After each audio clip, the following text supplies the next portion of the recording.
Guys, change of hair, same suit.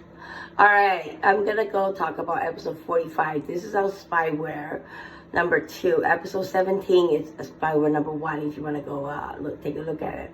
So spyware is a software that's used to gather and remove confidential information from your computer, laptop, or other devices. Usually it's done remotely now, even without the perpetrators physically accessing or having physical access to your devices. In addition, some file sharing program also contains spyware.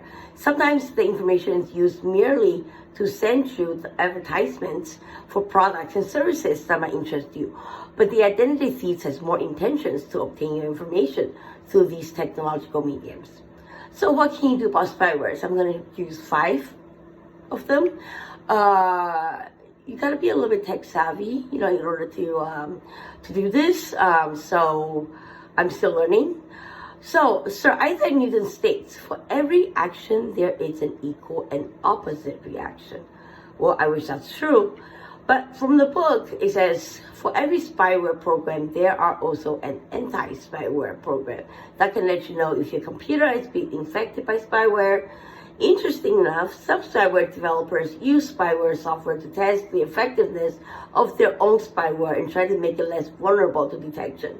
And that's why ransomware takes at least half a year to 2 years in order for the hackers to come to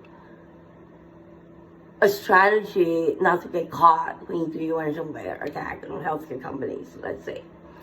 All right, number 2. Although much of the installation of spyware on your computer are now done remotely, some spyware programs are still physically installed on your computer by the hackers.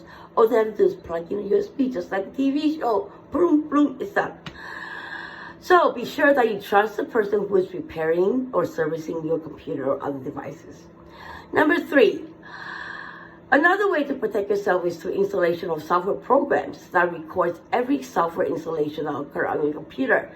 This is more for tech-savvy victims because you obviously want to keep your software hidden from the actual hacker so that someone attempting to physically install spyware on your computer would be unaware that they are actually being monitored. I have no clue how to do that.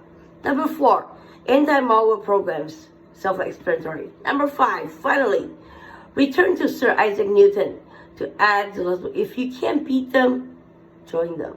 However you want to interpret it, my hands are off. I would join them.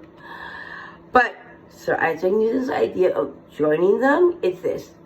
You want to interpret that, it's up to you. But from the book I'm sourcing from, it states that because spyware permit all of your computer's activity to be recorded, when we're telling him that your computer has been accessed by someone with spyware, is to install your own spyware in order to determine what has been going on your computer.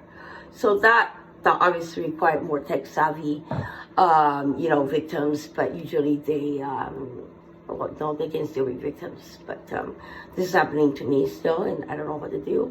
Police is not doing shit, and yep, that's it. Take care, guys.